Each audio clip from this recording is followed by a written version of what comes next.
नमस्कार दोस्तों, मैं विनय कुमार सालवी सिलेक्शन वाला यूट्यूब चैनल पर आपका एक बार फिर से स्वागत करता हूं।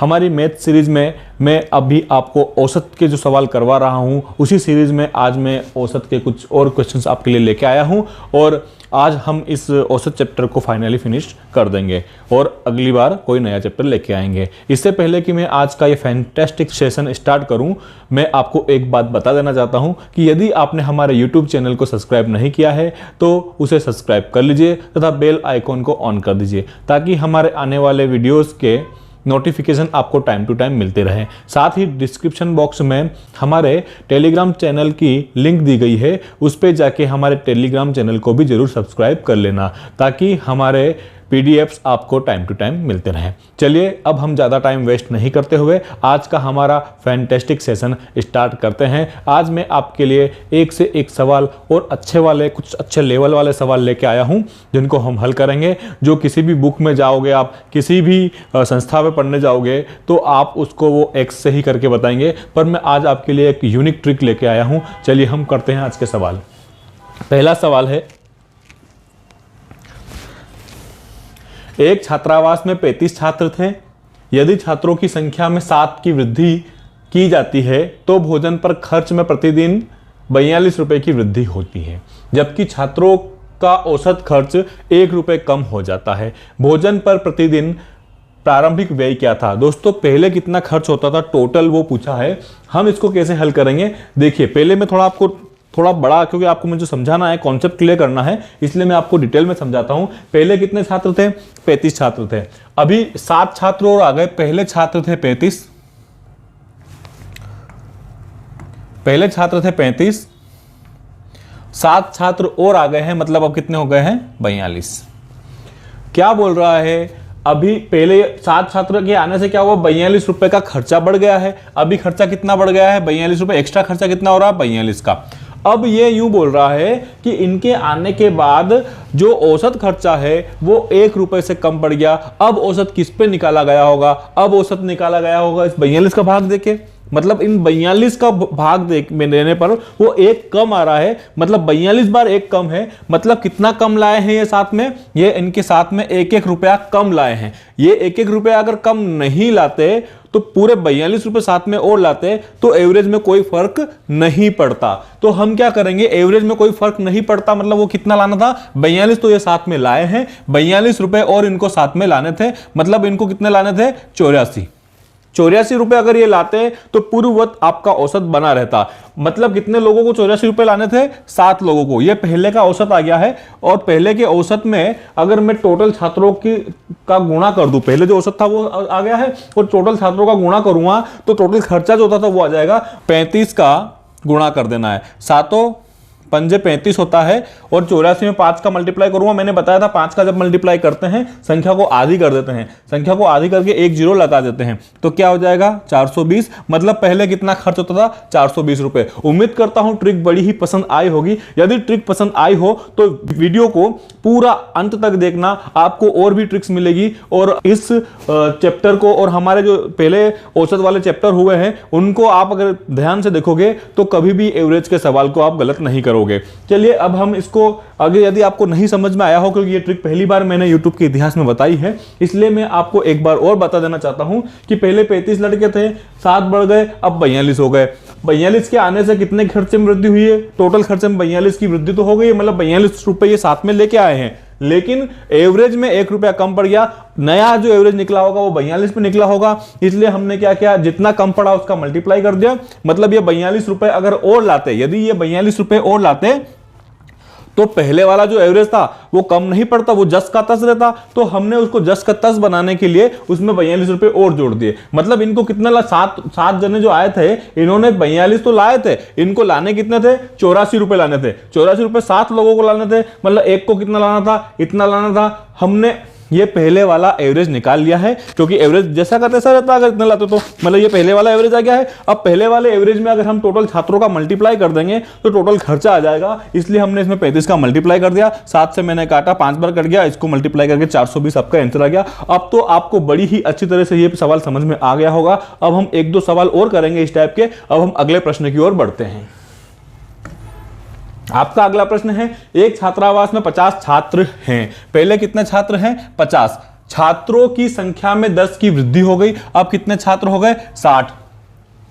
तो रख रखाव 40 रुपए प्रतिदिन बढ़ गया। 40 रुपए प्रतिदिन रख रखाव बढ़ने का मतलब क्या है? 40 रुपए ये इनके साथ में लेके आए हैं। और जबकि प्रति व्यक्ति औसत रख रखाव का खर्च 4 रुपए से कम हो गया। मतलब ये 4 रुपए और लाते, अगर 4 रुपए और साथ में लाते अपने, मतलब कितना कि इन्होंने क्या कर दिया, नया एवरेज जो है ये कितना है? 60। नया एवरेज किसमें निकला होगा? 60 पे निकला होगा। इसलिए हम 60 में 4 का मल्टीप्लाई करके वो संख्या निकाल लेते हैं जो इनको साथ में और लानी थी, जिसके आने से एवरेज पे इफेक्ट नहीं पड़ता। तो वो संख्या आई है कितनी? 240।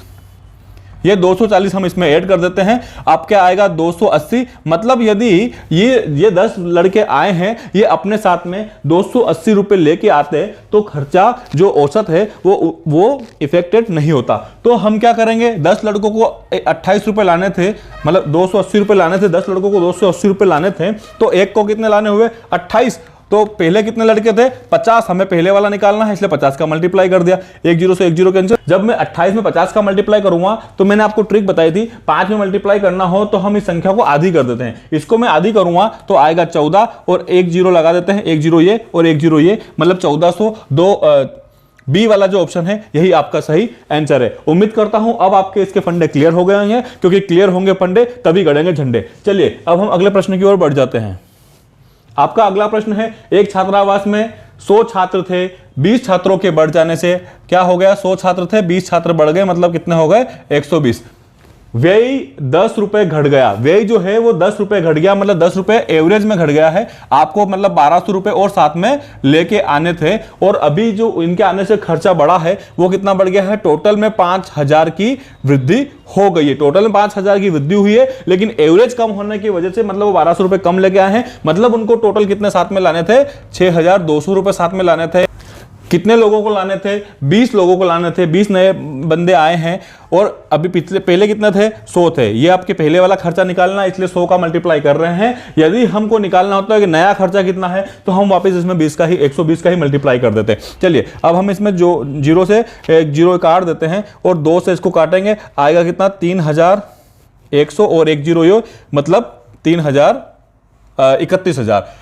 बी वाला जो ऑप्शन है वही आपका सही आंसर है। उम्मीद करता हूं प्रश्न समझ में आ गया होगा। अब हम अगले प्रश्न की ओर बढ़ जाते हैं। हमारा अगला प्रश्न है, 2 स्टेशनों ए और बी के बीच की दूरी 778 किलोमीटर है। एक रेलगाड़ी ए से बी तक की यात्रा 84 किलोमीटर प्रति घंटे की गति से तय करती है और 56 किलोमीटर प्रति घंटे की एक समान गति से ए पर वापस आती है। पूरी यात्रा के दौरान ट्रेन की औसत गति ज्ञात कीजिए। दोस्तों, इस प्रकार के सवाल कई बार आए हुए हैं और आते भी रहते हैं। हमें इस 778 से कोई मतलब नहीं है। हम रख भी सकते हैं, नहीं भी रख सकते, पर मैं जो आज आपके लिए एक ट्रिक लेके आया हूं वो एक यूनिक ट्रिक लेके आया हूं। वैसे भी 778 यदि हम इसमें फॉर्मूले का यूज करते हैं 2xy upon x plus Y, यदि हम इस ट्रिक का यूज करेंगे तो कहीं से कहीं तक 778 का कोई भी हमें यूज नहीं करना पड़ेगा, क्योंकि हम x की वैल्यू ये है और y की वैल्यू ये है। यदि आप इस फॉर्मूले से करें तो भी कर सकते हैं।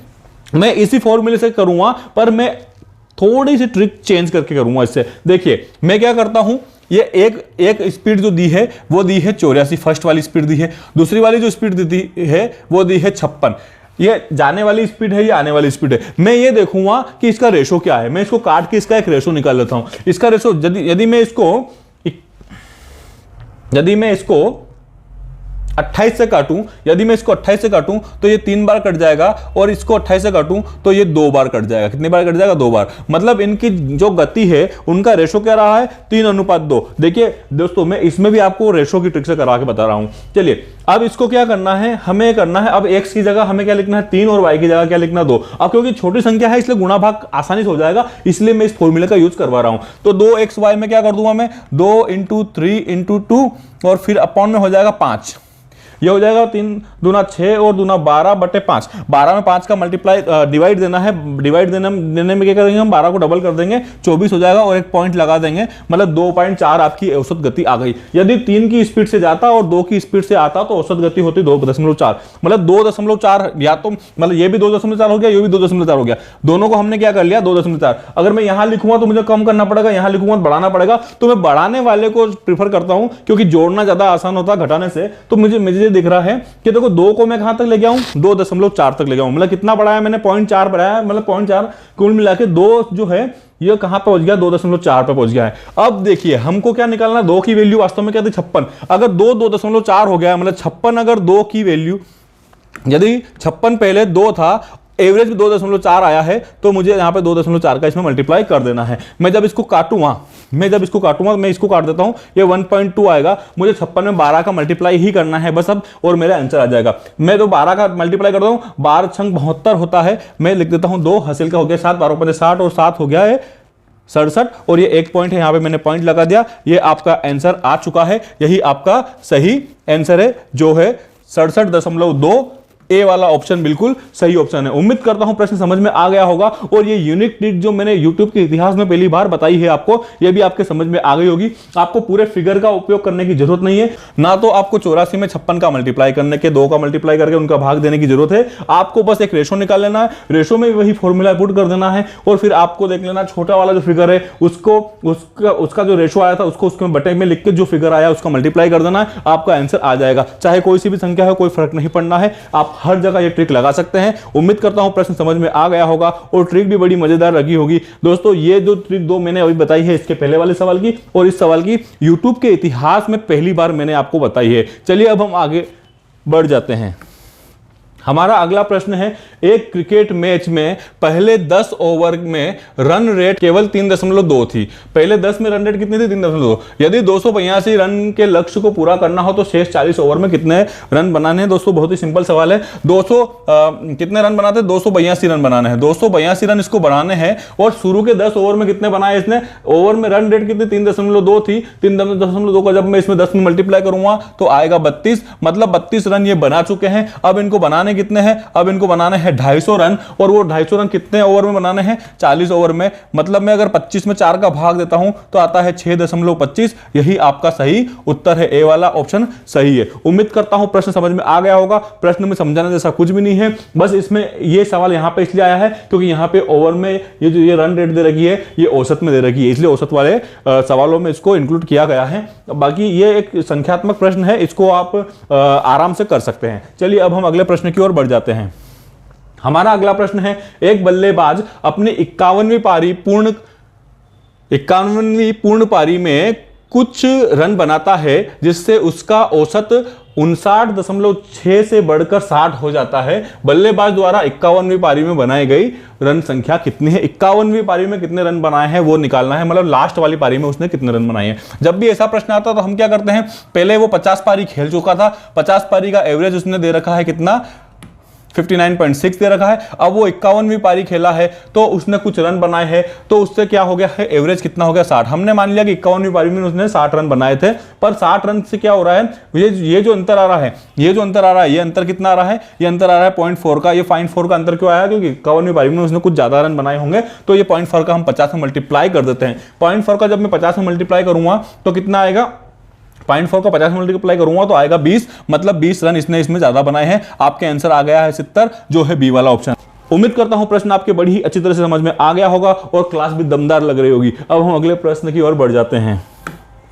आपका अगला प्रश्न है, एक दिवसीय क्रिकेट टीम के कप्तान ने उसी टीम के शेष अन्य 6 बल्लेबाजों के औसत रनों से 30 रन अधिक बनाए। यदि उस टीम के सभी बल्लेबाजों द्वारा 310 रन बनाए हो तो कप्तान द्वारा कितने रन बनाए गए। दोस्तों कप्तान के रन पूछे हैं और यहाँ पे क्या लिखा है, शेष बल्लेबाजों, शेष अन्य बल्लेबाजों। इसका यह मतलब है हम इसमें 11 खिलाड़ियों का उपयोग नहीं करेंगे, क्योंकि इसने क्या बोला, कप्तान तो मतलब बल्लेबाज था ही और अन्य शेष 6 बल्लेबाज और थे, मतलब कुल वहां पे बल्लेबाज जो थे वो 7 थे।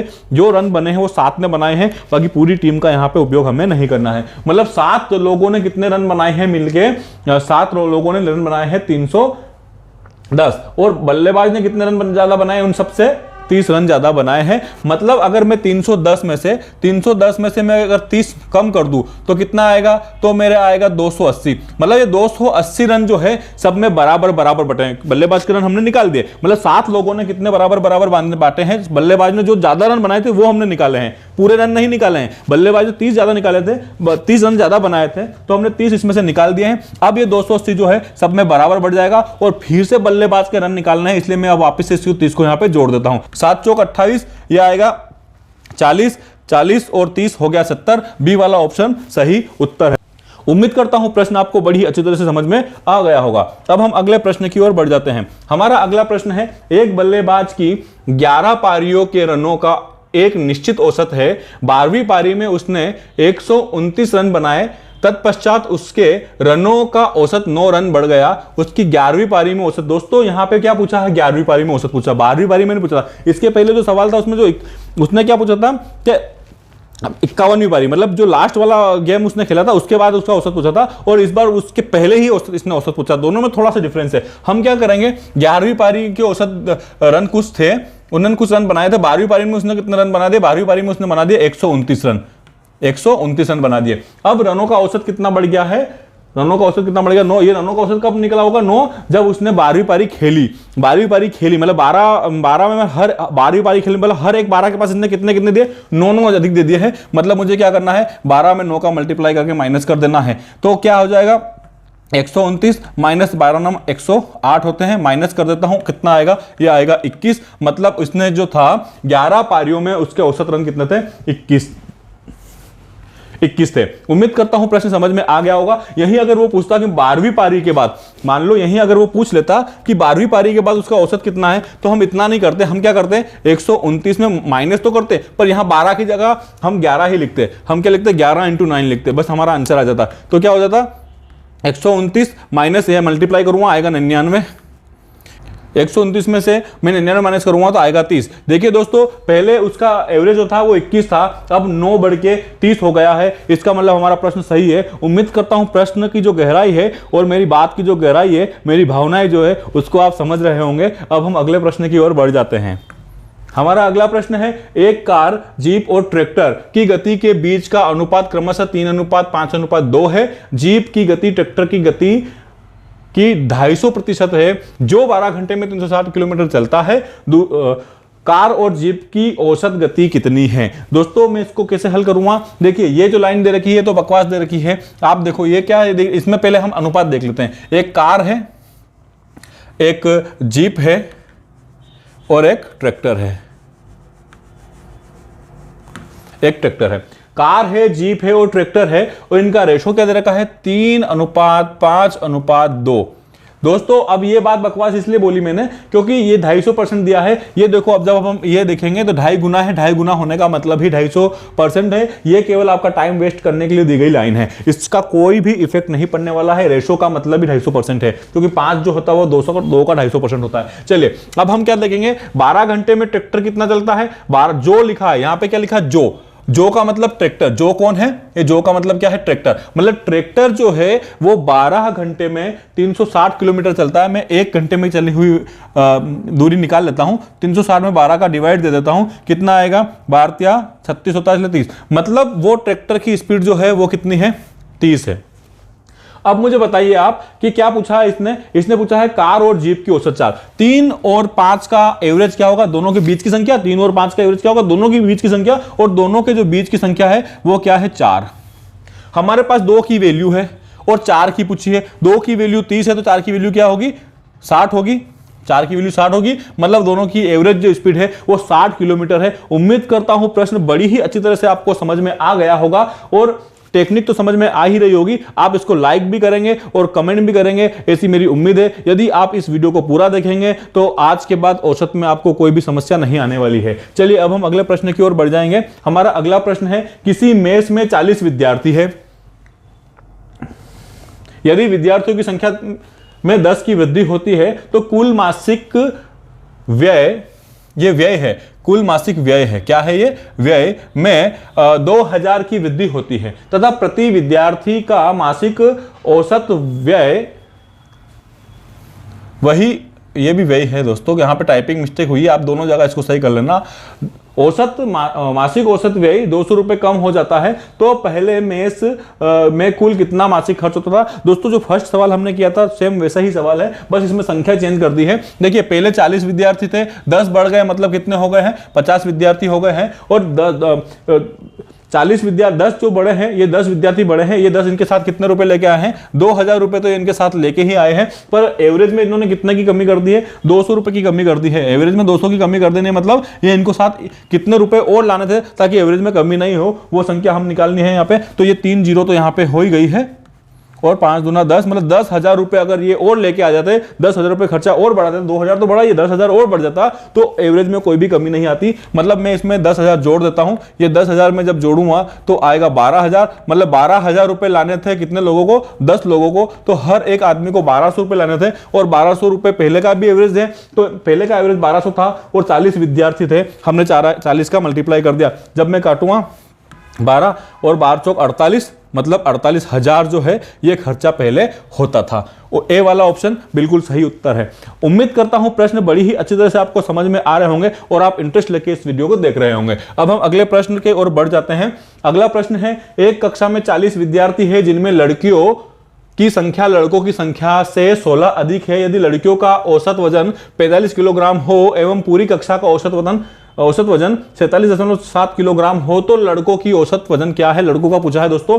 पहले हमको लेकिन ये निकालना है कि लड़कियां कितने हैं और लड़कियां कितनी है। ऐसा निकालने के लिए जब भी ऐसा प्रश्न आता है कि किसी एक की संख्या इतनी अधिक होती है तो हम दोनों की संख्या निकालने के लिए एक फॉर्मूला आप याद रख लीजिए। टोटल जो संख्या है उसमें आप प्लस माइनस जो कम ज्यादा है वो कर लेंगे और बटे दे देंगे 2 का। यदि हम प्लस का यूज करेंगे तो ज्यादा वाली संख्या आएगी और माइनस का यूज करेंगे तो कम वाली संख्या आ जाएगी। तो लड़कियां यहां पे ज्यादा है, मैं एक तरफ लिख लेता हूं गर्ल्स, एक तरफ लिख लेता हूं बॉयज। मैं जब इसमें 16 जोड़ूंगा तो ये हो जाएगा 20 हो जाएगा, 2 का भाग दूंगा 20 और इसमें भाग दूंगा तो 8, मतलब 20 और 8 हो गया 28, मतलब 28 लड़कियां थी। जब मैं माइनस का यूज करूंगा तो 20 में से 8 माइनस हो जाएगा तो आएगा आपके कितना 12, मतलब 28 लड़कियां थी और 12 लड़के थे। इतना तो आपके समझ में आ ही गया होगा। मैंने संख्या निकालनी है लड़के और लड़कियों की। ये हमने क्यों किया, क्योंकि हमारे पास लड़के और लड़कियां और लड़कों की संख्या यहां पर नहीं दे रखी थी, कुल विद्यार्थियों की संख्या दे रखी थी और एक रिलेशन दे रखा था कि कितना क्या अधिक है कितना क्या कम है। इसलिए हमने पहले ये सोल्व करके हमने क्या निकाला है, गर्ल्स और बॉयज की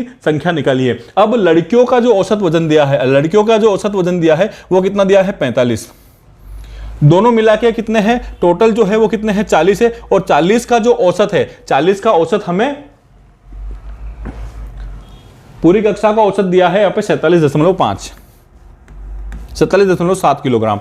दोस्तों मैं मान लेता हूं कि लड़के जो है, लड़के भी 45 किलोग्राम के ही हैं, लड़के भी कितने के हैं, इनका एवरेज 45 है। अब मुझे आप एक बात बताइए, लड़कियां भी 45 का एवरेज लेती है, लड़के भी 45 का एवरेज लेते हैं, तो टोटल भी 45 हो जाता यदि जहां पे डिफरेंस आता ही नहीं। पर ये डिफरेंस आया है, इसका मतलब क्यों आया है, क्योंकि लड़के जो है लड़के कुछ ज्यादा वजन के रहे होंगे। तो हम क्या कर लेते हैं, इन 40 के पास हमने जो माना है उससे कितना अधिक है वो देख लेते हैं। तो हम 47.7 में से ये माइनस कर लेते हैं। यहां पे अंतर कितना रहा है 2.7 का, ये 2.7 कितनी बार ज्यादा है, 40 बार ज्यादा है।